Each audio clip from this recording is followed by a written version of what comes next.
Bonjour. Marseille est en pleine effervescence en ce mois d'avril 1832.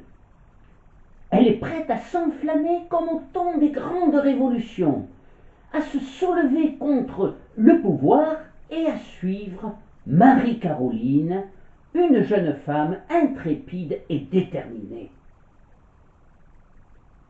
Pour bien comprendre cet accès de fièvre de la cité phocéenne, et avant de relater cet épisode méconnu de son histoire, il nous faut revenir 2 ans en arrière. Au petit matin du 4 août 1830, dans la cour du château de Maintenon, première étape sur la route de l'exil, la compagnie des Cent Suisses remet un étendard à Charles X, celui qui devint roi de France à l'âge le plus avancé, puisqu'il monta sur le trône à 67 ans, et qui sera le dernier roi de droit divin chassé par la Révolution. Puis la garde lui rend une dernière fois les honneurs. Après d'émouvants adieux, le cortège funèbre de la monarchie reprend la route en direction de la Manche avec lenteur et majesté.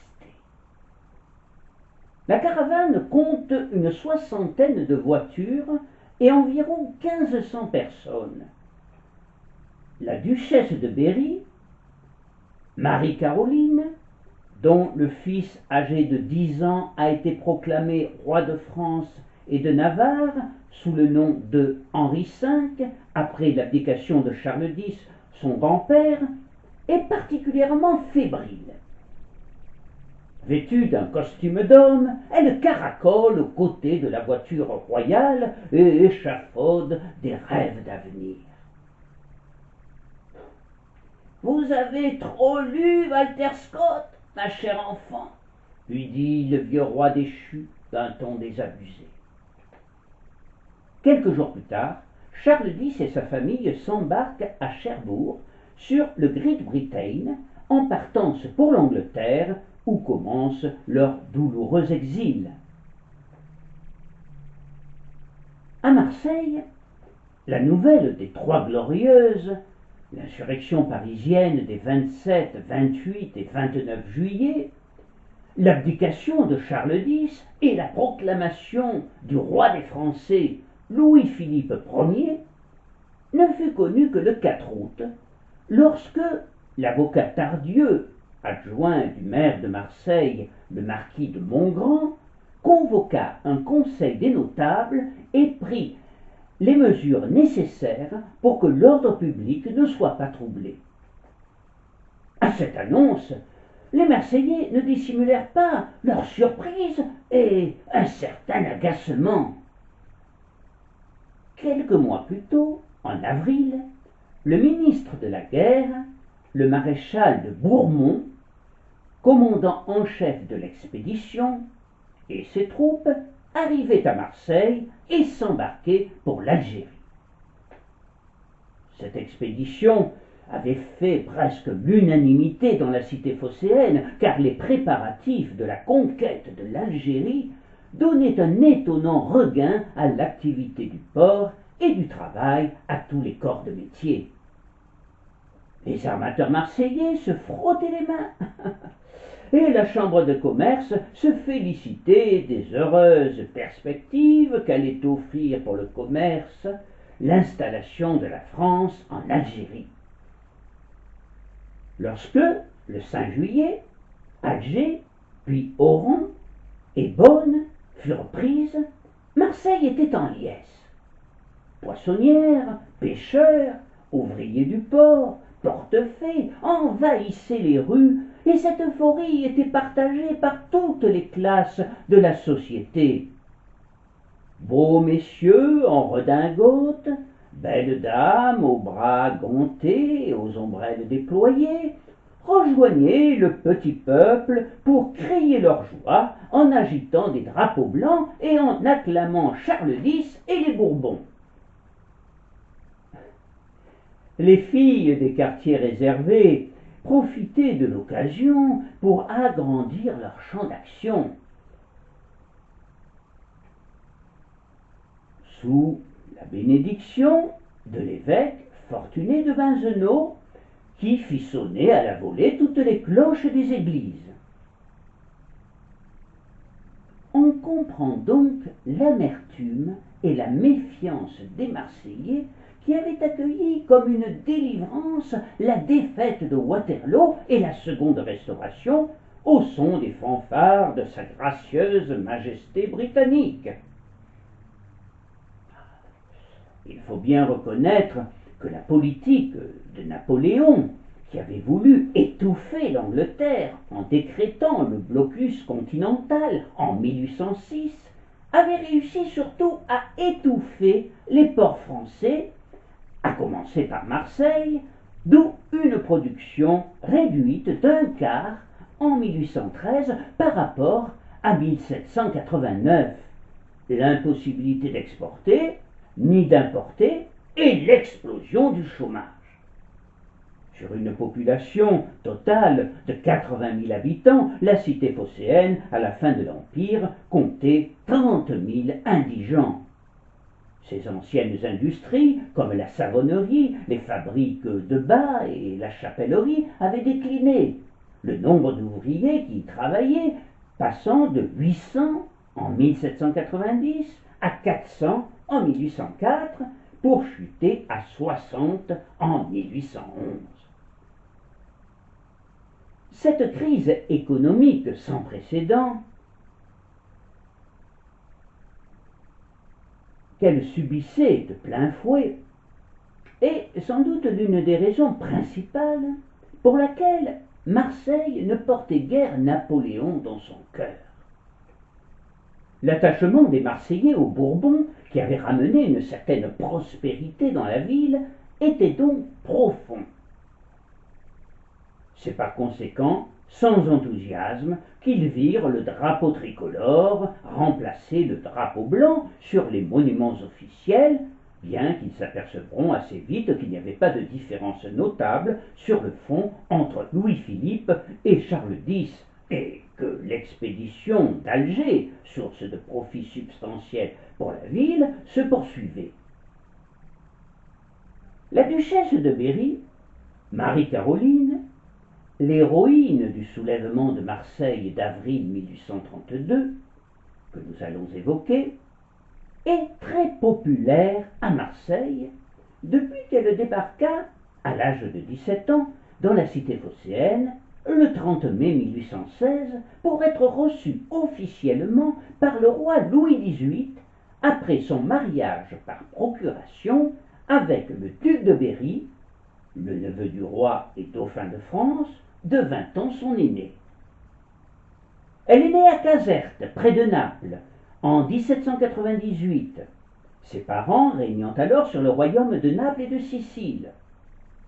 Sa grand-mère, Marie-Caroline d'Autriche, était la sœur de Marie-Antoinette, et son grand-père, Ferdinand IV, roi de Naples, surnommé Nasone par ses sujets à cause de la proéminence de son nez et plus bourbonien qu'il n'était permis, à la suite de sa participation dans la coalition entre la France en 1793 et en 1805, n'avait pu se maintenir en Sicile que grâce aux Anglais. Elle eut donc une enfance heureuse, bien que mouvementée en raison des aléas de la vie politique internationale. C'était une petite princesse enjouée et espiègle, au caractère méridional, qui possédait un solide sens de l'humour qui lui sera souvent bien utile dans les situations dramatiques qu'elle traversera. « Elle est en tout charmante, disait d'elle Louis XVIII. Romantique et passionnée, généreuse et opiniâtre, elle est sportive, excellente cavalière, nageuse, intrépide, comme elle sera surnommée, car elle n'hésitait pas à se baigner dans la Manche en furie. Elle fera la promotion de Dieppe, première cité balnéaire de France, et popularisera la pratique des bains de mer. Elle soutiendra aussi une tradition locale dieppoise très ancienne, le travail de l'ivoire. Elle est curieuse en tout, libre d'allure et de langage. Sa voix, qui chante comme celui des oiseaux, est l'illustration de son joyeux caractère. Toute sa vie, elle conservera en elle une vivacité enfantine et ses réactions naïves, souvent jugées par la duchesse d'Angoulême, mal jugées, parviendront à dérider un tantinet la famille royale dont la mélancolie semblait endémique.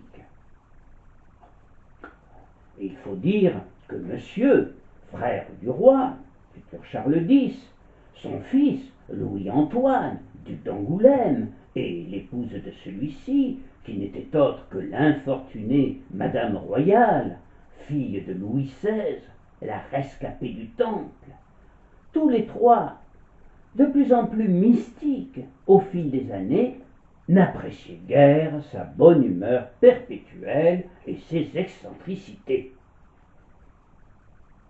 Physiquement, sans être belle, elle avait de beaux cheveux blonds qui encadraient son visage allongé et de beaux yeux bleus, avec toutefois une coquetterie dans le regard. Elle était mince et bien faite dans sa petite taille, et si elle manquait de majesté, elle possédait assurément de la grâce et de la gentillesse.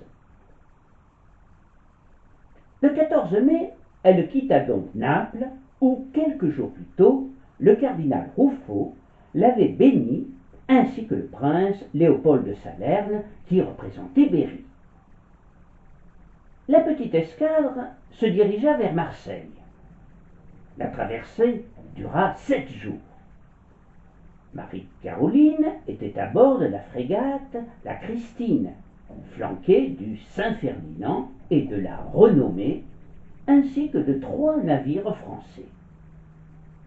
Bien que d'un tempérament aventureux et nageuse émérite, elle n'aime guère les voyages en mer, surtout lorsqu'ils sont agrémentés d'une violente tempête, comme ce fut le cas au large de l'île d'Elbe.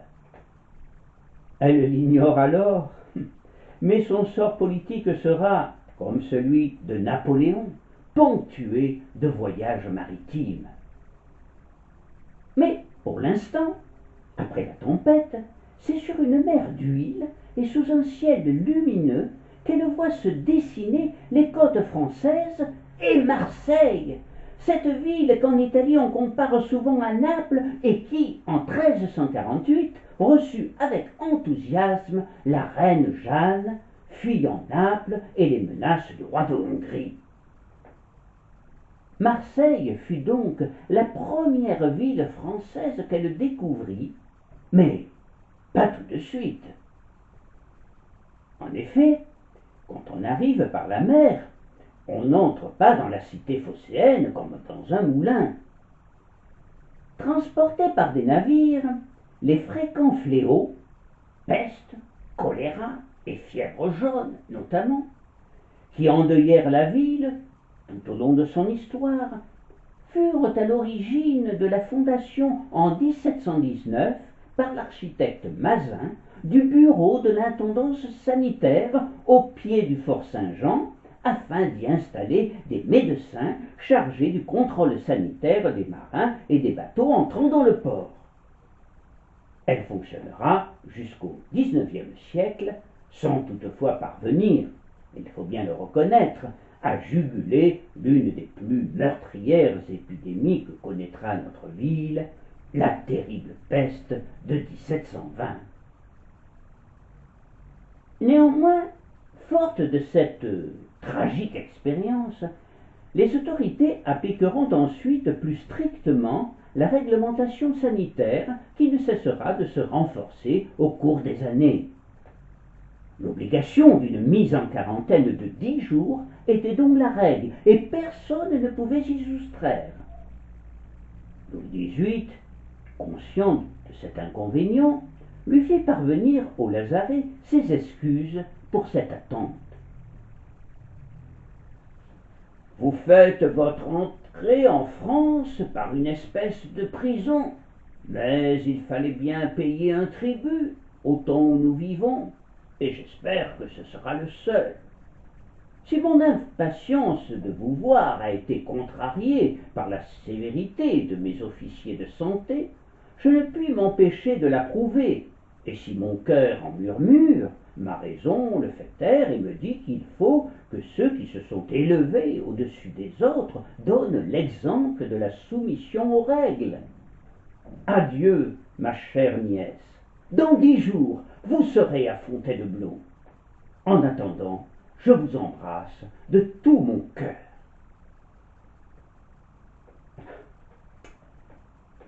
Cette attente paraît longue à Marie-Caroline et elle s'ennuie à périr dans le lazaret. D'autant plus que, de surcroît, elle est contrainte par la faculté de rester couchée à la suite d'un refroidissement consécutif à la tempête au large de l'île d'Elbe. Mais elle n'en conserve pas moins sa bonne humeur. Le duc de Berry, son futur époux, lui adresse alors une longue lettre qui la touche beaucoup. Il lui écrit notamment: « Vous avez gagné les cœurs de ceux qui n'ont fait que vous entrevoir.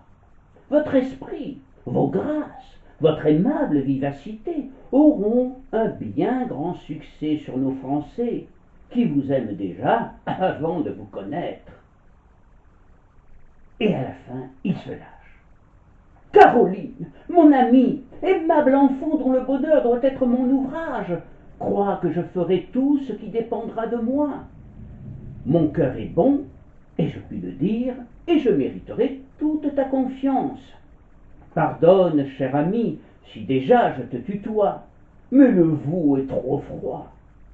Adieu, ma chère petite femme, je n'ai que le temps de t'embrasser de tout mon cœur. Réponds-moi de même. » Ils ne se sont bien évidemment jamais vus, comme on l'aura compris, mais ils s'aiment déjà, et elle lui répond aussitôt: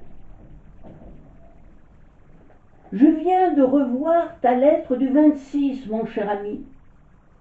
C'est déjà un grand rapprochement dont je me réjouis, comme des expressions de ta lettre.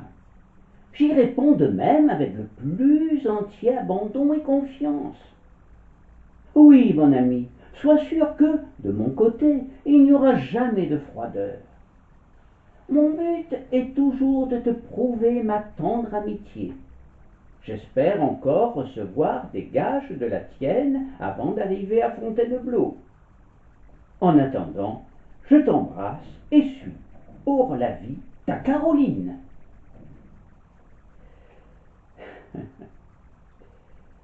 La naissance de cet amour chez deux êtres qui ne se sont jamais vus a quelque chose d'émouvant.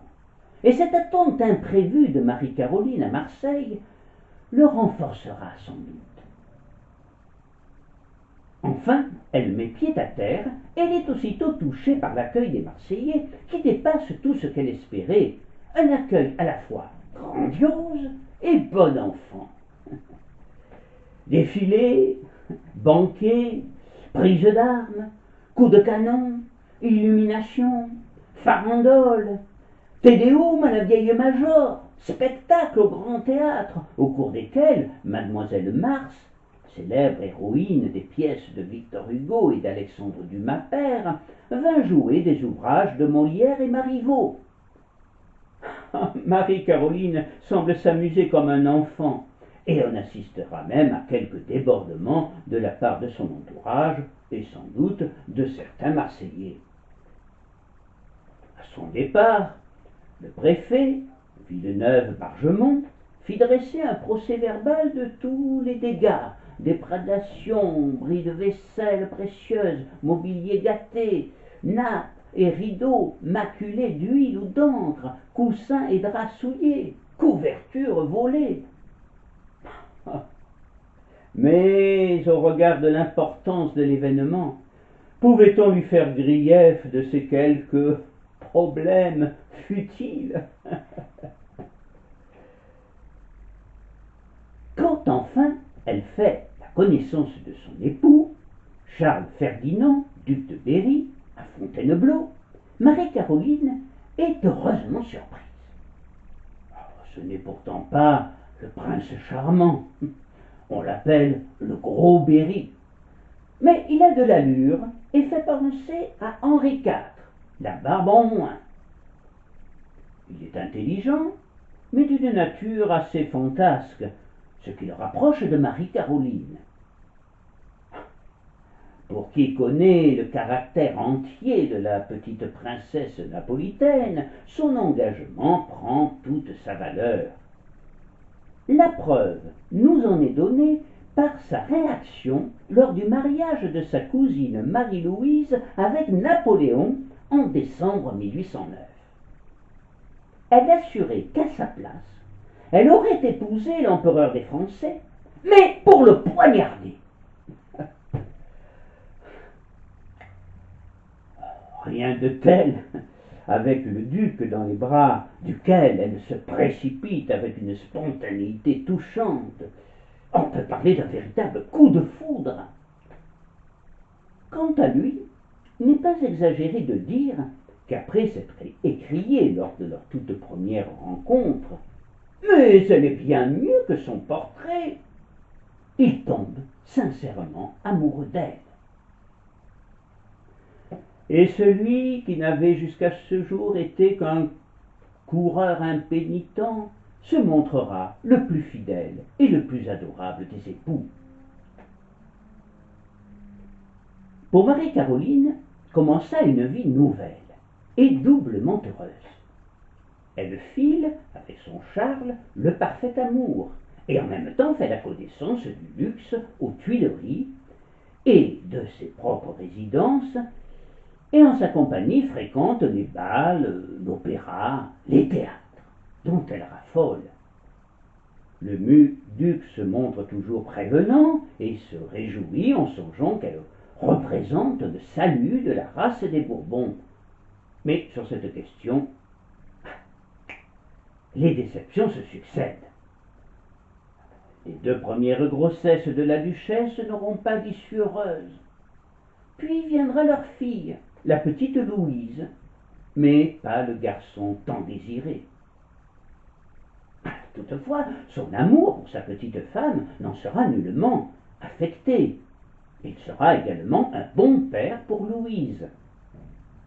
Il était très populaire, car proche des gens simples et sensible à la question sociale qui commençait à se poser dans le pays. Il mit au point, pour son personnel de service, un ingénieux système d'épargne subventionné, ancêtre de notre plan d'épargne logement ou de la réserve de participation. Il s'agissait de permettre à chaque serviteur de se constituer un petit capital grâce auquel il deviendrait propriétaire de son logement pour ses vieux jours. Il songeait sérieusement à généraliser ce système. Quant à Marie-Caroline, frappée par les distances parcourues à pied par les ouvriers parisiens, elle initia le premier réseau de transport en commun, des omnibus tirés par des chevaux et que l'on appellera longtemps les Marie-Caroline. Le bonheur rare de ce couple moderne, très apprécié par la population, sur fond de fêtes permanentes à la cour, sera brutalement rompu dans la semaine de février 1820. Le meurtre d'une main violente brise les liens les plus sacrés. La mort vient enlever le jeune homme florissant et le malheur s'approche comme un ennemi rusé au milieu des jours de fête, écrivit dans l'un de ses drames historiques le dramaturge allemand Schiller. C'est bien ce qui se passa ce 13 février pour le duc de Berry, même s'il n'était plus un jeune homme. Marie-Caroline, en bonne napolitaine, était superstitieuse, et les 13 étaient pour elle des jours néfastes. Mais le couple décida pourtant d'aller à l'opéra, Et c'est après la représentation qu'un homme asséna un coup de poignard en pleine poitrine au duc de Berry. Cet homme s'appelait Louvel. C'était un républicain fanatique qui avait voulu éteindre d'un seul coup la race entière des Bourbons. Un fils de Saint-Louis, dernier rejeton de la branche aînée, échappé aux traverses d'un long exil, commençait à goûter le bonheur. Il se flattait de se voir renaître en même temps la monarchie dont les enfants que Dieu lui promettait. Tout à coup, il est frappé au milieu de ses espérances, presque dans les bras de sa femme. Écrit Chateaubriand, témoin du drame. Ces derniers mots furent pour demander la grâce de son meurtrier. À l'annonce de la fin de la longue et terrible agonie de son époux, Marie-Caroline eut l'impression que le ciel lui tombait sur la tête. Emportée par une bouffée d'indignation et soulevée par une rage profonde, car la mort de l'homme le plus doux et le plus sage du royaume la révoltait, elle poussa des cris de lamentation, et son visage s'empourpra subitement. Ses nerfs lâchèrent, et après s'être désespérément attachée au corps de Louis, elle voulut fuir cette fournaise macabre, fuir cet horrible cauchemar. Elle tenta d'ouvrir une fenêtre, mais, pris de vertige, elle dut s'appuyer sur une table basse, et avant que son entourage n'ait eu le temps de réagir, elle s'effondra sur le sol. On la transporta alors à l'Élysée-Bourbon, où elle reprit ses esprits avant de sombrer dans le plus noir des chagrins.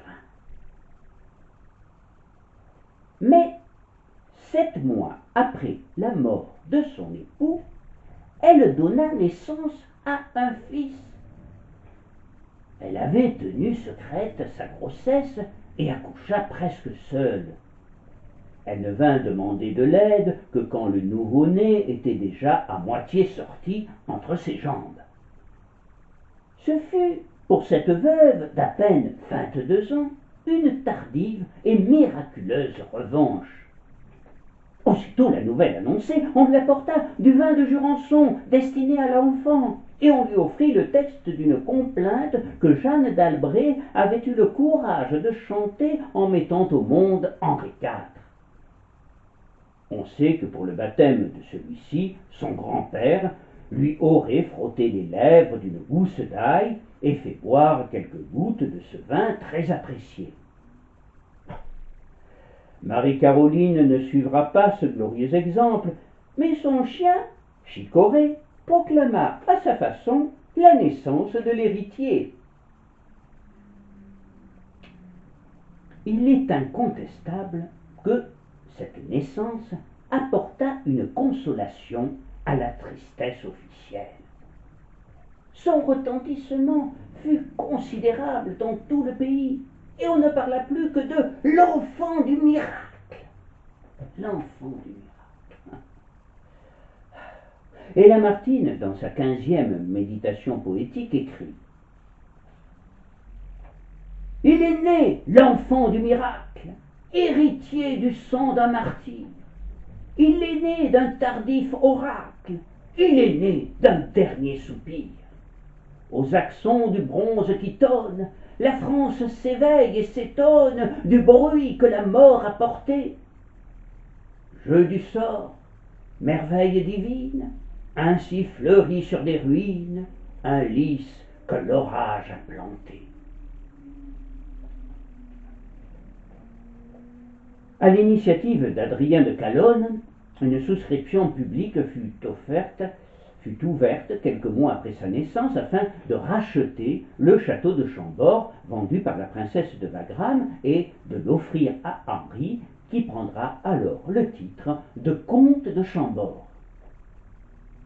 Toutes les communes de France participèrent à cette souscription. Et après Paris, c'est Marseille qui arriva en tête en versant 1500 francs. Parmi les nombreux particuliers souscripteurs de Chambord, on peut citer, en ce qui concerne Marseille, le banquier Casimir Roux, le plus généreux, mais aussi de nombreux notaires, agents de change, armateurs, médecins, commerçants. Quant à la chambre de commerce de Marseille, elle versa 6 000 francs. Mais ce sont aussi des gens modestes du petit peuple qui mirent la main à la poche. Augustine Cordier, marchande de légumes, versa 5 francs. Le rémouleur de la rue d'Aubagne, 8 francs. Les boutiquières du cours Saint-Louis, 20 francs. Pour Marie-Caroline, après une période de doute et d'attente anxieuse, encouragée par la générosité des Français, vint le temps de l'action. Elle désirait de toutes ses forces que son fils soit un jour roi de France. Il fallait pour cela triompher de toutes les embûches, de tous ces obscurs complots, ragots, qui ne manquaient jamais de courir dès qu'il s'agissait d'une naissance importante à la cour.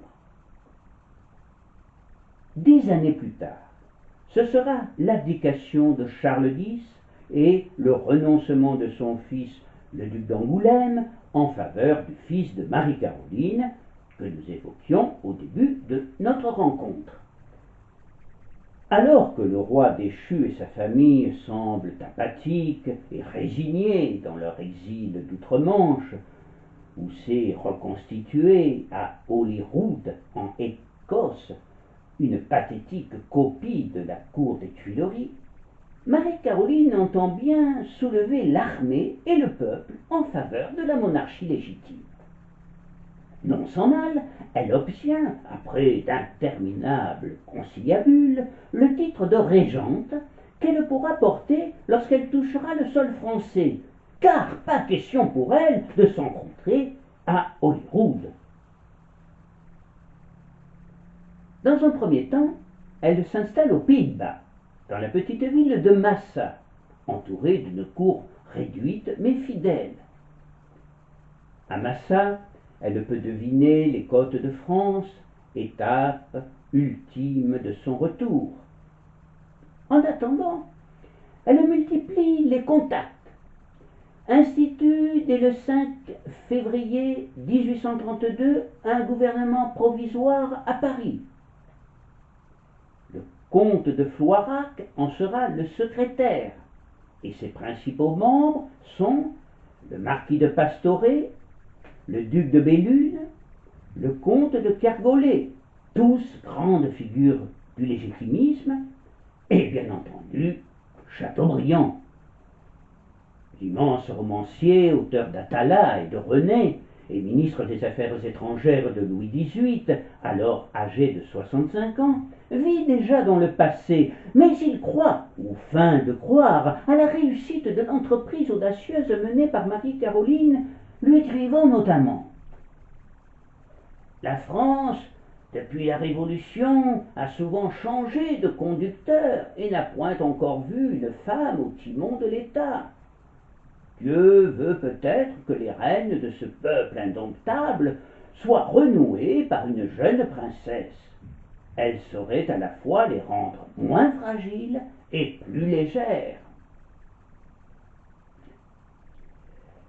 Marie-Caroline tisse également des liens étroits avec les légitimistes marseillais, comme avec le grand avocat Berrière, orateur flamboyant que même ses ennemis politiques comparaient avec admiration à Mirabeau.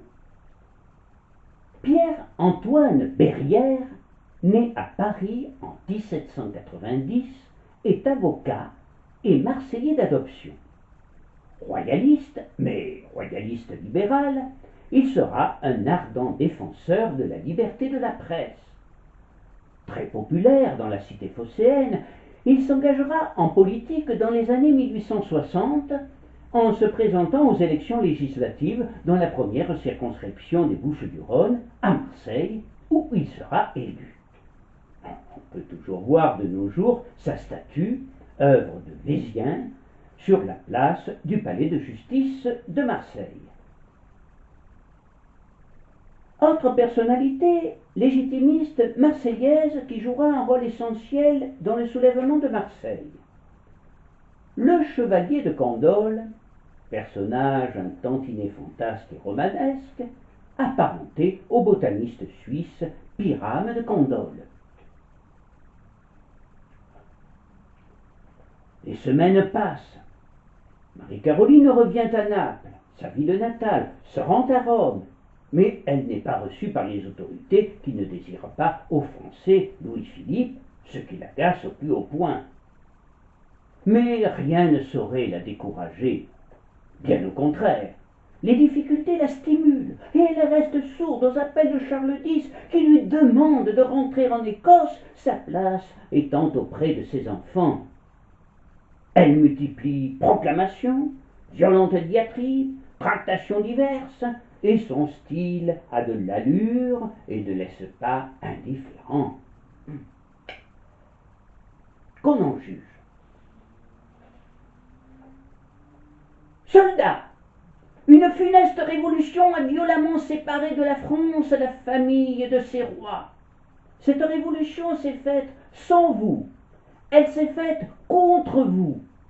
Fidèles au devoir et à l'honneur, vous vous êtes soumis par nécessité.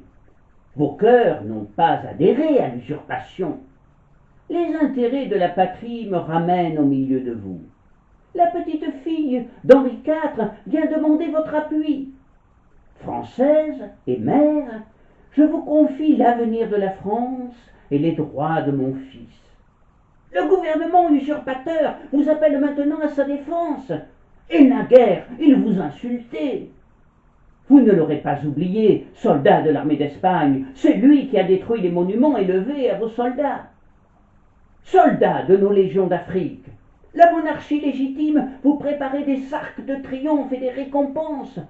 La Révolution a méconnu vos services et vous a poursuivi de ses calomnies. Ils ne sont pas français, ces hommes qu'importune la gloire de leurs exploits.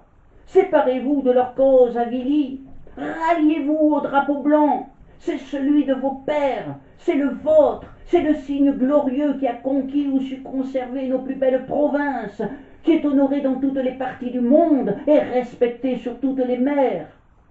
Vous l'avez planté naguère aux colonnes d'Hercule, sur les ruines d'Athènes, sur les remparts d'Alger. Accourez tous vous mêler aux populations fidèles qui se pressent au-devant de nos pas. Et comme elles, répétez avec transport ce cri si cher à la France. Vive le roi! Vive Henri V!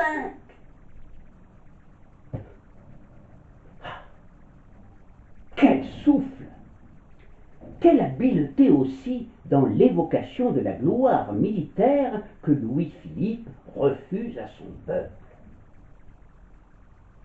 Ses propos rigoureux, son langage héroïque sont proches de ceux des républicains qui s'estiment floués par Louis-Philippe et Lafayette, et notamment à Marseille où une singulière alliance se nouera entre elles et un certain nombre de républicains éblouis par sa détermination et sa force de conviction. Mais elle ne semble pas savoir, et les républicains non plus, que ce peuple se satisfait de cette paix à laquelle il avait tant aspiré pendant des décennies, et qu'il souhaitait qu'elle soit préservée et lui permette de mieux gagner sa vie et de renouer avec un certain bien-être.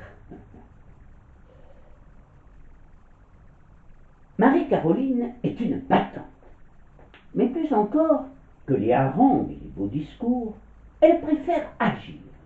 Et bientôt apparaissent dans sa tête les grandes lignes de l'insurrection populaire qu'elle souhaite. Et c'est Marseille qui la portera. Marseille, la rebelle, dont l'attachement aux Bourbons était profond et solide.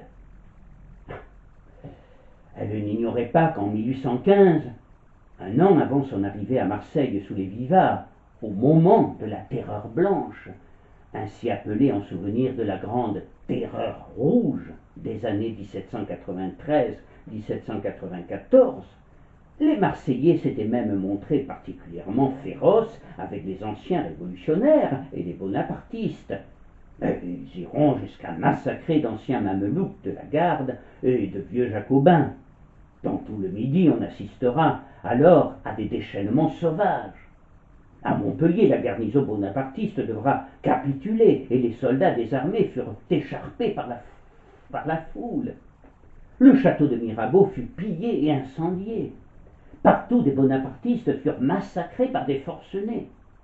Parmi la plus illustre de ces victimes, de cette fureur méridionale, on peut citer le maréchal Brune, ancien proche de Napoléon et accusé à tort d'avoir jadis participé au massacre de la princesse de Lamballe et qui fut abattu à Avignon sans autre forme de procès.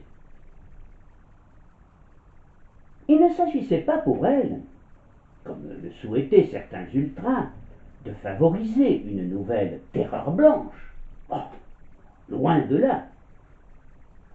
Toutefois, on commençait à voir réapparaître en Provence des bandes qui s'étaient illustrées au cours des mauvais jours de 93 et de la terreur blanche, et que le peuple avait surnommé les pénitents noirs, en raison du fait que leur costume était le même que celui des confréries qui autrefois assistaient les condamnés à mort et les ensevelissaient après le supplice.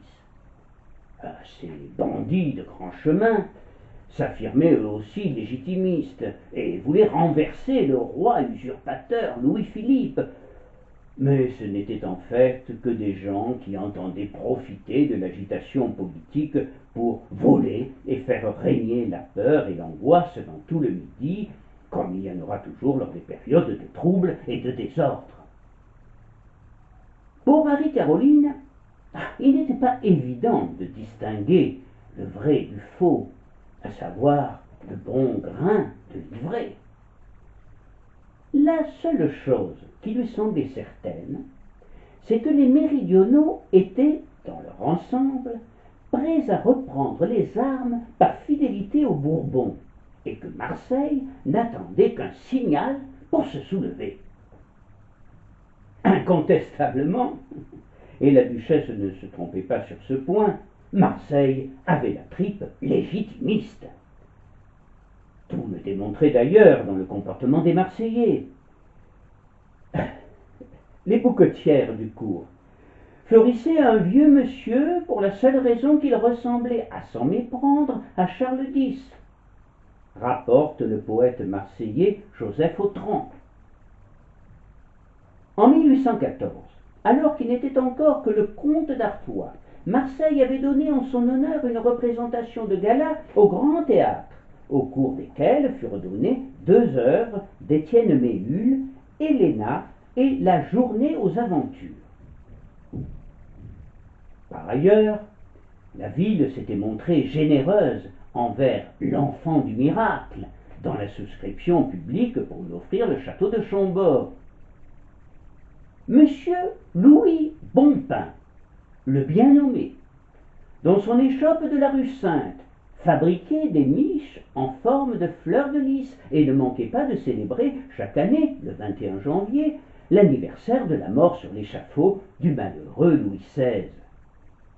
Avec ses amis de la corporation des fourniers, pistres et boulangers, il assistait à la messe commémorative célébrée à la cathédrale de la Major ou à l'église des Grands Augustins, actuellement église Saint-Féréol, dans laquelle on fêtait chaque année le saint patron, Saint Honoré, dont la statuette dans chaque boulanger était placée généralement dans une niche entre 2 rameaux d'olivier au-dessus du four. Madame Delphine Isali, qui tenait l'hôtellerie de la Licorne, à Olioul, organisait régulièrement dans son établissement, dit-on, des banquets, réunissant tout ce que Marseille comptait de légitimistes. Partout dans la ville, des hommes étaient prêts à en découdre pour leur roi légitime, Henri V. Mais, il faut le dire, ces hommes étaient bien seuls. Ils commencèrent toutefois à se regrouper, à se soutenir, à vivre des moments de fraternité dans leur semi-clandestinité. Ils se regroupèrent donc par quartier, le quartier Saint-Jean, le Cours, les Accoules, les Carmes, etc., dans des sortes de sociétés secrètes, et vinrent à se compter une bonne douzaine. L'une des plus actives fut sans doute celle du Bon Pain, du boulanger Bonpin, Louis Bonpin. Parmi ses membres, j'ai pu retrouver quelques noms aux côtés de ceux de Louis Bonpin, qui en était le président. Dupuy-Étienne, natif d'Allot, chargé du secrétariat. Verdier, tonnelier. Mireille Castagnier, marchande de fruits et de légumes. Picot, qui se disait militaire. Mais aussi un certain Dauban, notaire, ou l'abbé Blazy, qui prétendait avoir été emprisonné en 1805 à Espalion pour s'être opposé au concordat avec d'autres prêtres anticoncordaires que l'on surnommait en Rouergue les enfarinés. Ce petit monde hétéroclite discutait plus qu'il ne complotait, rêvait plus qu'il n'agissait, et attendait celle qui allait, comme par miracle, réaliser tous leurs rêves. L'affection démonstrative des gens du Midi pour la branche aînée avait de quoi agacer le régime du roi des Français. Président du Conseil, également ministre de l'Intérieur, portefeuille crucial en cette période de trouble, le grenoblois Casimir Perier, qui avait été à la tête de l'opposition libérale sous la Restauration, n'hésite pas à réprimer sévèrement tous les rassemblements et les manifestations qui lui semblent à caractère insurrectionnel. Marseille n'a donc à bien se tenir. Il fait voter la loi du 10 avril 1831 sur les attroupements qui autorise les forces de l'ordre à faire usage de leurs armes après les sommations d'usage. La répression exemplaire des canuts à Lyon démontrera que le pouvoir légal était désormais maître de la rue. Les républicains étaient surveillés de près, mais aussi tous les opposants, royalistes, légitimistes compris. Entré en politique pour changer la société, Casimir Perier voulait faire de la monarchie de Juillet l'aboutissement de la Révolution, à savoir la légitimation de la prépondérance politique de la bourgeoisie exercée par le biais des députés. Louis-Philippe est resté dans la conscience collective comme le roi bourgeois, et il s'appuiera sur la classe bourgeoise, tandis que pour Marie-Caroline, et plus tard son fils, le comte de Chambord, le peuple devait être le pilier d'une monarchie moderne et sociale. Alors Marie-Caroline se lance. Projet fou, hasardeux, périlleux sans doute, mais non utopique et impossible pour qui se replonge dans l'atmosphère de l'époque. La monarchie bourgeoise de Louis-Philippe paraît alors vacillante. Elle commence à décevoir les républicains qui l'ont soutenue. Armand Carrel, qui avait voulu jouer aussi longtemps que possible la carte de la meilleure des républiques, décide du jour au lendemain de passer à l'opposition. La Vendée est prête à prendre les armes contre l'usurpateur. La duchesse songe alors à la structure de son nouvel État. Il ne s'agit pas de revenir aux règles et aux lois de l'Ancien Régime, mais il lui semble intéressant de faire revivre, tout en les modifiant profondément, les vieilles institutions qu'étaient les assemblées provinciales et les États généraux. La nouvelle constitution qu'elle envisage sera décentralisée. Le peuple et les provinces auront un rôle déterminant. Ils verront disparaître des impôts impopulaires et archaïques, comme les impôts sur le vin et sur le sel. Elle prévoit aussi le rétablissement de la garde royale. Tout est dans sa tête et ne demande qu'à se réaliser. Elle décide donc de ne plus attendre et de se lancer à l'assaut de cette France bourgeoise qui n'est pas la sienne et détourne au profit d'une minorité la richesse nationale et d'imposer sa France, celle du peuple et celle des provinces. Il était grand temps, car dans ce midi imprévisible, au cœur de cette Provence où les haines sont longues mais les grandes colères de courte durée, peu à peu, le nouveau régime parvenait à apaiser les esprits et il n'utilisa la répression qu'à bon escient, si je puis dire. En fait, l'effervescence touchait surtout les grandes villes. Dans les campagnes, le calme revenait très vite. Alors, il faut dire que les récoltes étaient bonnes. Il n'y avait pas de misère. Donc, plus de raison de s'enflammer, même si beaucoup de paysans auraient préféré conserver le vieux roi Charles X et se méfier du fils du régicide, Philippe Égalité, dont on se souvient qu'il vota la mort de son malheureux cousin Louis XVI. À Marseille, en revanche, l'agitation était palpable. Les Marseillais semblaient dans l'attente et l'expectative. Marie-Caroline prétexta un voyage à Florence avec quelques amis, dont Madame de Podenas, Mademoiselle de Béchu et Monsieur de Brissac, mais à Livourne, elle descendit de la voiture et subrepticement rejoignit les conjurés qui l'attendaient et où elle avait frété un petit vapeur, le Carlo Alberto, qui l'attendait et sur lequel elle s'embarqua avec son état-major de conspirateurs, parmi lesquels figurait le maréchal Louis de Bourmont.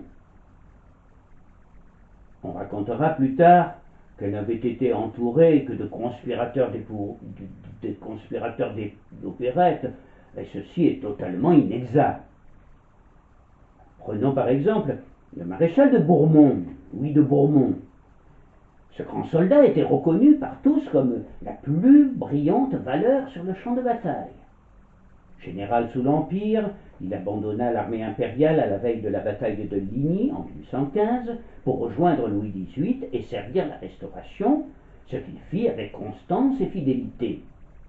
Grand, massif, le corps un peu voûté, le teint olivâtre, le sourire race, il était à la fois impressionnant et rassurant.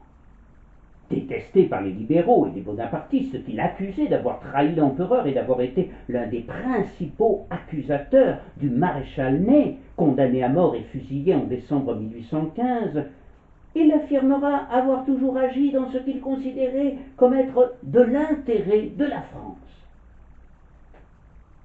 Très apprécié par Charles X, il est nommé ministre de la guerre en août 1829. Il fit preuve alors de réel talent d'administrateur et, soucieux de l'armée, prit de bonnes mesures sur les retraites et les soldes notamment.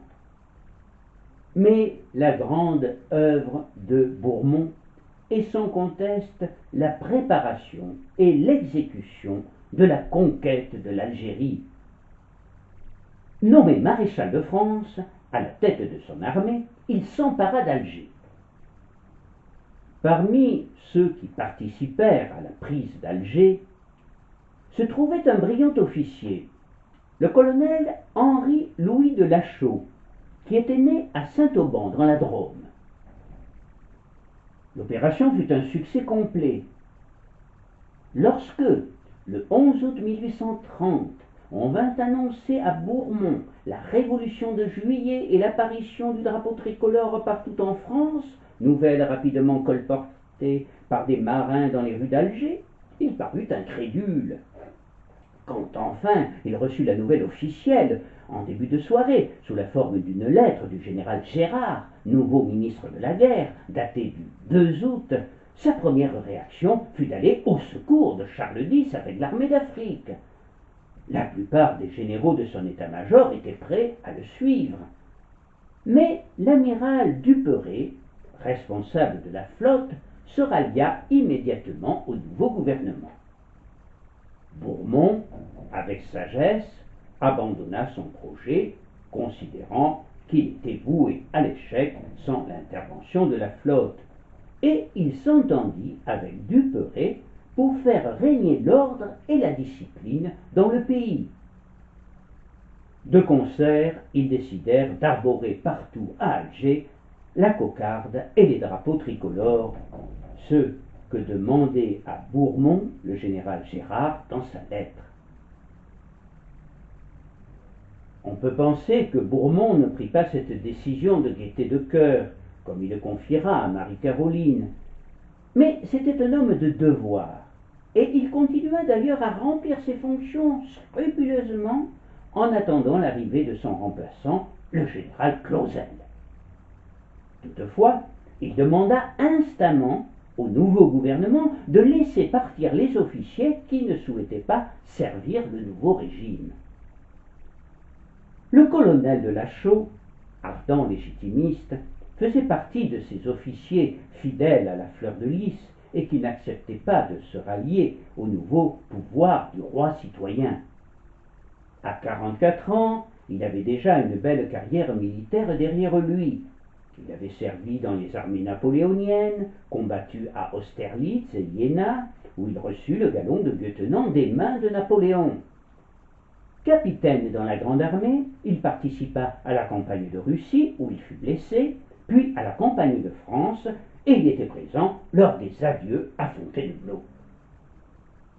Toutefois, malgré ses états de service auprès de Napoléon, son cœur était attaché à la famille royale, et il reprit donc du service dès octobre 1815, et en avril 1822, il est nommé colonel au 29e régiment d'infanterie de ligne qui tenait garnison à Marseille. Le colonel de Lachaud, qui était alors commandeur de la Légion d'honneur et chevalier de Saint-Ferdinand d'Espagne, démissionna donc de l'armée, quitta l'Algérie et retrouva son épouse, Zoé Félicité Martin, et leurs 2 enfants dans leur maison du quartier de la Rose à Marseille. Autre officier qui ne souhaitait pas servir Louis-Philippe, François de Pérusse, duc d'Écart, qui avait été sous la Restauration lieutenant général des armées du roi et premier maître d'hôtel de Louis XVIII. Bourmont obtint cette autorisation de Clausel pour ses officiers, qui débarqua à Alger le 2 septembre, le jour même où le duc d'Écart partait pour l'Angleterre. Entre-temps, le gouvernement de Louis-Philippe poursuivait en justice les ministres ayant signé les fameuses ordonnances. Jugés et condamnés, ils seront internés au fort de Ham. Bourmont, ne les ayant pas signés, puisqu'il était à Alger, ne tomba pas sous le coup des décisions gouvernementales. S'il avait été là, il ne les aurait pas davantage signés, car il aurait pressenti leurs conséquences néfastes. La conscience tranquille, ayant évité les désordres et permis une transition en douceur à Alger, il s'embarqua pour Marseille avec 2 de ses fils, salués par une salve de 21 coups de canon. Dans un coffret, il emportait le cœur de celui de ses fils tués pendant la campagne. Le cercueil sera ouvert par les douaniers marseillais sous prétexte que celui-ci aurait pu y dissimuler des richesses. Bourmont supporta sans coup férir cette humiliation. Toutefois, un sous-officier présent lui glissa à l'oreille qu'il était resté fidèle aux Bourbons et qu'en cas de besoin, il pouvait compter sur lui. Il se nommait Picot. Était-ce ce même Picot dont j'ai retrouvé le nom parmi les membres de la Société des Bons Pains? Impossible de l'affirmer, même si cela me paraît vraisemblable. Pour en revenir à la participation de Bourmont au soulèvement de Marseille, il est évident que cet homme d'une grande prudence ne se serait jamais laissé entraîner dans l'entreprise de la duchesse de Berry s'il ne pensait pas qu'elle avait quelque chance de succès. La traversée sur le Carlo Alberto ne fut pas une partie de plaisir. Le vent est violent, le ciel menaçant. C'est bientôt la tempête, qui toutefois n'entame pas le calme de la duchesse, pourtant toujours sujette au mal de mer. Son expédition, dont elle était sûre du succès, allait laver son honneur, ou plutôt celui de la famille qu'elle représentait, les Bourbons et le timoré Charles X, dont on reprochait à juste titre l'inaction et la pusillanimité. Elle aspirait à devenir en quelque sorte l'égérie du légitimisme, se rappelant sans doute des paroles de Chateaubriand. Mais surtout, elle pensait d'abord à son fils, et considérait qu'il était de son devoir de tout faire pour qu'il puisse un jour porter la couronne de ses ancêtres. En attendant, il allait falloir d'abord accoster à Marseille et soulever la ville. Malheureusement pour elle, les problèmes s'accumulent inexorablement. La provision de charbon s'avère insuffisante, ce qui contraint le navire à relâcher à Nice. Puis le Carlo Alberto doit échapper aux frégates qui sillonnent les côtes de Provence. Le préfet des Bouches-du-Rhône, Thomas, avait été informé de l'arrivée des conspirateurs sur leur navire. On ne sait par qui. Un ou plusieurs espions au sein des cercles légitimistes marseillais, ou tout simplement la rumeur publique. Dans la nuit du 28 au 29 avril, la duchesse, déguisée en pêcheur, arriva enfin au large du Cap Couronne. Elle décide de débarquer avec quelques hommes dans la calanque de Sainte-Croix, d'où elle aperçoit les lumières de Marseille, et elle laisse Bourmont, Saint-Priest et Kergolay sur le navire. Son débarquement est particulièrement périlleux. La barque sur laquelle elle se trouve est ballottée par la mer en furie et elle risque de s'écraser sur le Carlo Alberto. Un homme manque de se noyer et Marie-Caroline perd une chaussure. Mais rien de quoi entamer le moral à toute épreuve de la princesse. Tout est oublié. Nous sommes en France, s'écrie-t-elle joyeusement. Et pourtant, l'accueil qui lui est fait n'est pas très chaleureux. Des hommes en armes la prennent en chasse dans l'obscurité de la nuit. C'est que le général Dan Raymond, commandant de la 8e région militaire, veille. Des coups de feu retentissent. Il y a désormais urgence. Marie-Caroline va devoir précipiter les événements. Le soulèvement de Marseille est avancé au 30 avril. Mais il n'est pas facile de communiquer à cette époque où il n'y a ni portable ni Internet pour toucher un maximum de gens. Des hommes chargés d'apporter les instructions de la princesse aux chevaliers de Candolle et à Reynaud de Tretz, à la tête des conspirateurs marseillais, sont arrêtés. Le 30 avril, au petit matin, à la Tourette, les conjurés attendent le signal du soulèvement et l'arrivée de Carlo Alberto. Parmi ces hommes déterminés, on retrouve celui qui avait participé à la prise d'Alger auprès de Bourmont et avait démissionné de l'armée après la Révolution de Juillet, le colonel de Lachaud. Quant à Marie-Caroline, elle attend elle aussi, de son côté, le signal du soulèvement pour se précipiter sur place et donner le top départ au Carlo Alberto. Mais rien ne se passe.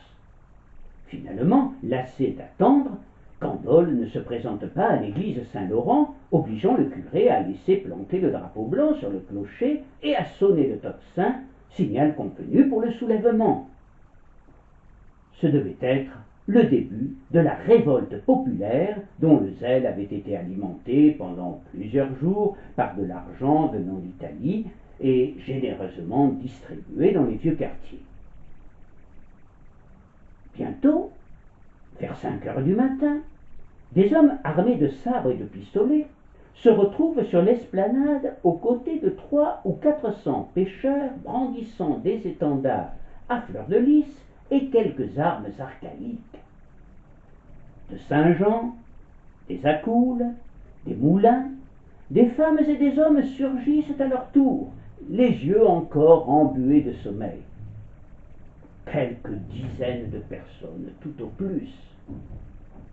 Le tocsin continue à sonner, s'efforçant de réveiller ceux qui sont encore au lit, mais en vain. On attendait 20 000 Marseillais en armes. Ils sont moins de 500. Des fenêtres s'entr'ouvrent sur leur passage. On lit la curiosité sur beaucoup de visages, la sympathie sur d'autres, mais la plupart des Marseillais préfèrent se barricader chez eux sur le passage des émeutiers qu'ils soupçonnent d'être à la solde de la police. Les conspirateurs firent alors un barreau d'honneur en arrachant le drapeau tricolore de la consigne, remplacé par le drapeau blanc après une courte lutte avec les douaniers. Puis ils marchèrent sur l'hôtel de ville et le palais de justice, mais ils s'arrêtèrent devant la résistance des soldats du poste et l'apathie de la population qui n'était pas hostile. Mais de là à se faire tuer pour les Bourbons, que ce soit le roi déchu, la duchesse de Berry ou son fils, il y avait un abîme. Le soulèvement de Marseille tourna donc rapidement au fiasco, au plus lamentable fiasco. Marie-Caroline, qui attendait avec impatience à la folie des nouvelles de l'insurrection, reçoit dans l'après-midi un message laconique. « Le mouvement a manqué, il faut sortir de France. » Sa surprise et son désarroi sont à la mesure de la nouvelle. Elle en perd même le sourire, mais se reprend vite. « Quitter la France, elle ne peut s'y résoudre. Il faut continuer le combat. » Et c'est alors qu'elle repense à un songe qu'elle avait fait une nuit à Massa. Dans son rêve, le duc de Berry lui disait « J'approuve vos projets, mais vous ne réussirez pas dans le Midi, vous n'aurez de succès qu'en Vendée. » L'indomptable princesse se sentit plus déterminée que jamais. C'est ainsi que se termina cette incroyable journée du 30 avril. Dès le lendemain, le préfet de police, Gisquet, qui, dit-on, avait le nom des principaux conjurés, fit arrêter ceux qu'il considérait comme les 3 principaux meneurs. Il s'agit de M. de Candolle, du chevalier Laget de Podio et du colonel de Lachaud.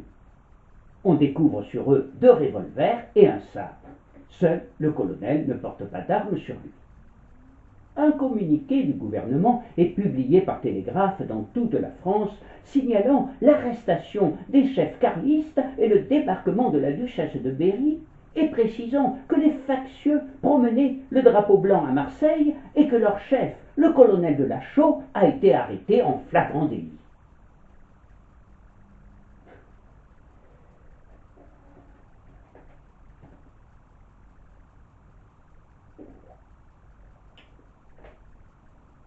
Deux jours plus tard, une chaise de poste chargée de malles et de paquets et attelée à 2 bons chevaux, un peu lourds et couverts de grelots sonores, fit son entrée dans la cour intérieure de la bastide marseillaise du marquis Jean-Paul de Rodel, située à Saint-Gimier et aujourd'hui disparu. Le marquis arrivait de Paris avec sa fille Hélène et un valet de chambre. Ce royaliste libéral, passé à la République en 1825, s'était réjoui de l'avènement de Louis-Philippe, la meilleure des républiques. Jérôme, son intendant, ne dissimula pas sa surprise à l'arrivée de la voiture et n'avait pas été prévenu, comme à chaque fois que le marquis descendait à Marseille. « C'est que, lui dit celui-ci, il y a seulement 3 jours, je ne songeais pas à revenir. » Jérôme s'empressa d'ouvrir les 4 fenêtres du grand salon du rez-de-chaussée, puis revint dubitatif vers le marquis et en jetant un regard du côté de la porte où Hélène était restée dans la cour, occupée à faire décharger les bagages, il reprit. Oui, bien sûr, je comprends. Mais excusez-moi, monsieur, ne pensez-vous pas que cela est assez imprudent? Oui, à cause de mademoiselle Hélène. Tu comprends? Tant mieux pour toi, mais c'est moi qui ne comprends plus rien. Pourquoi imprudent? Ma fille ne court aucun danger, j'imagine. Cette fois, l'étonnement de Jérôme redoubla. Mais, monsieur, ne savez-vous pas ce qui se passe? Que se passe-t-il donc? Dans 8 jours, tout sera à feu et à sang. Où cela? Mais dans toute la province, et ensuite dans la France entière. Puis, devant l'air interloqué du marquis, Jérôme reprit. Madame est débarquée depuis 8 jours. Madame qui? Madame, reprit l'intendant. Le marquis de Rodel tressaillit. Madame, c'était bien entendu la duchesse de Berry qui venait reconquérir le trône de son fils. Les journaux parisiens s'étaient bien gardés de parler de cela, et le marquis n'en savait rien. Il faut dire que bien que gentilhomme, le marquis, comme nous l'avons déjà précisé, était républicain, et il vivait en dehors de toutes les coteries légitimistes qui s'agitaient depuis 1830. Il tenta de rassurer Jérôme.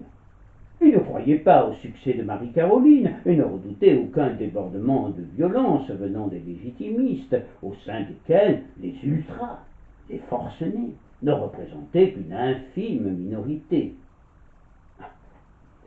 En cela, il n'avait pas tort, comme le prouverait la suite de l'Odyssée de la duchesse.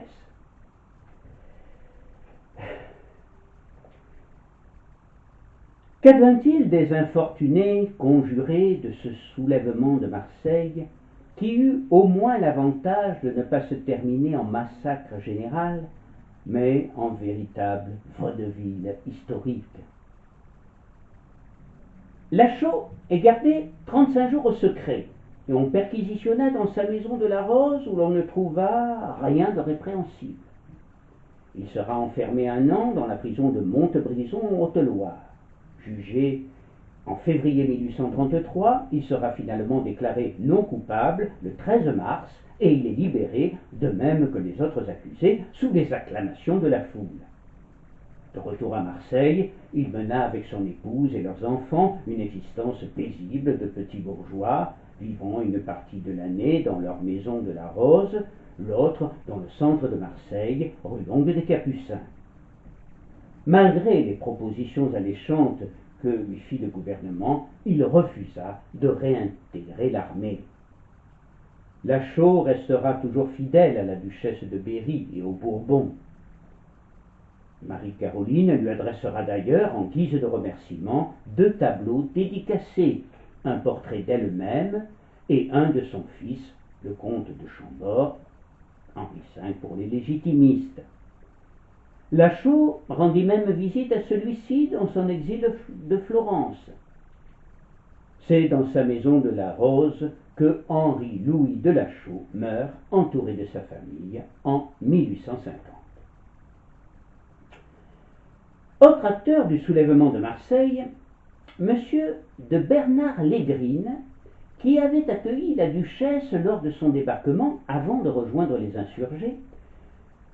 M. Bernard-Légrine fut arrêté alors qu'il était encore déguisé en berger. Les sympathisants légitimistes, dont ceux de la Société du Bon Pain, se firent bien évidemment très discrets, et comme il ne représentait aucun danger, ils ne furent pas sérieusement inquiétés. Quant au Carlo Alberto, il fut arraisonné. Gisquet pensait y trouver la duchesse, et faillit se faire berner par Bourmont et Kergolay, puisqu'il fit arrêter une fausse duchesse de Berry qu'il s'apprêtait à expédier à Holyrood sur la Bellone avant de découvrir in extremis la supercherie. Pendant ce temps, Marie-Caroline, qui avait trouvé refuge chez un républicain chevaleresque, se lança avec son courage et son audace habituelle dans la traversée du royaume en passant par Toulouse. Ayant égaré son guide, elle dut dormir 2 nuits à la Belle Étoile avant de rejoindre quelques amis fidèles.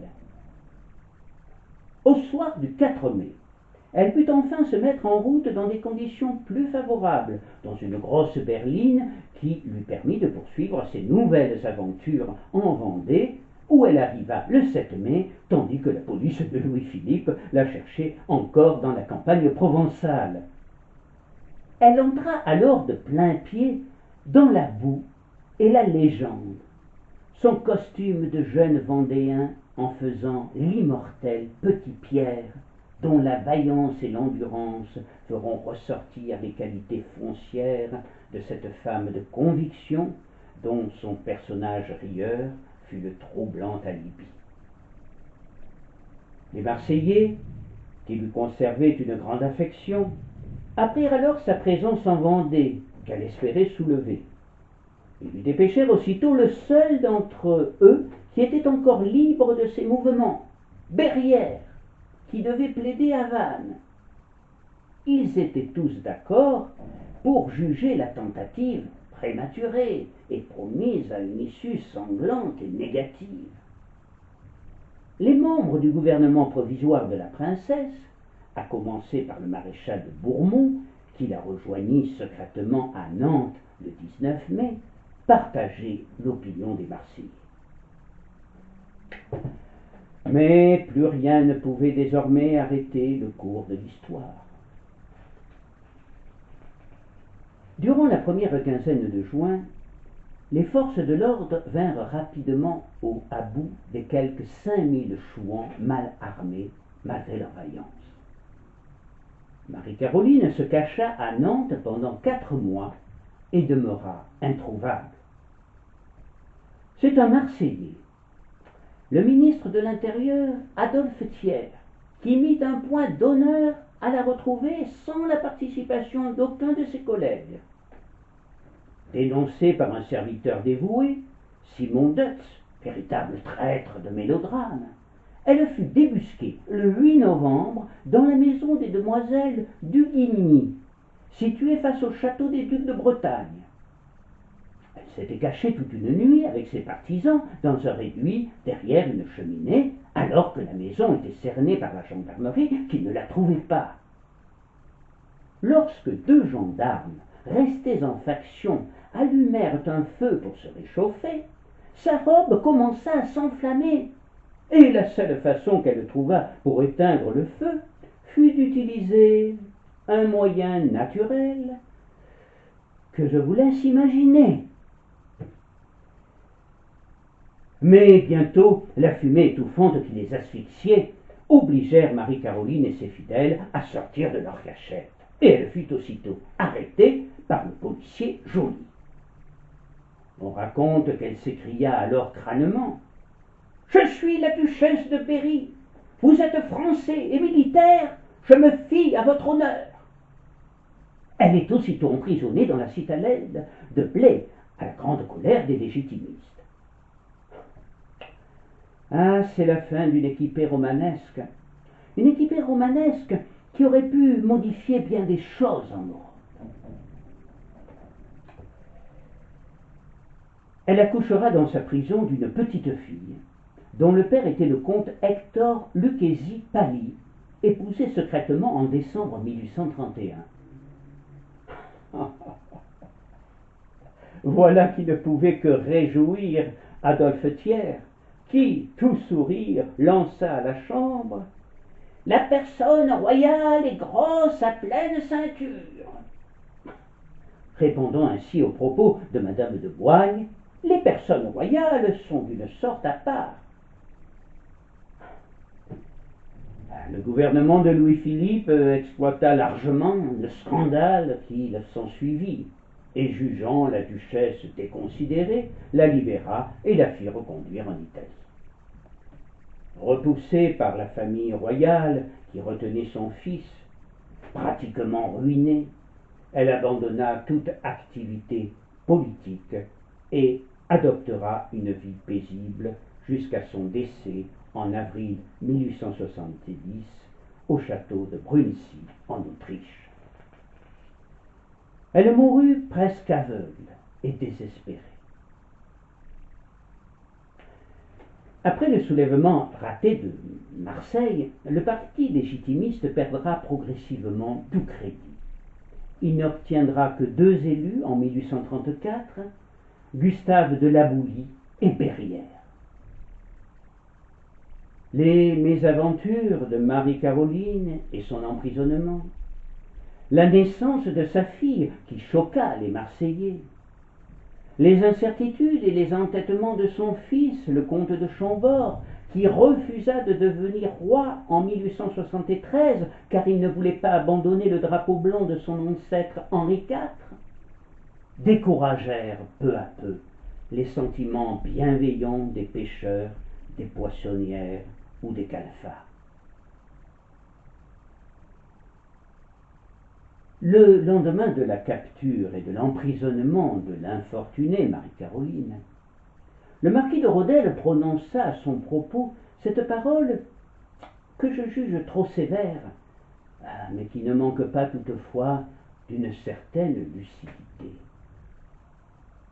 Elle était audacieuse et courageuse, mais elle fit son propre malheur, et dans une moindre mesure celui de la famille qu'elle entendait servir et qui ne le méritait guère.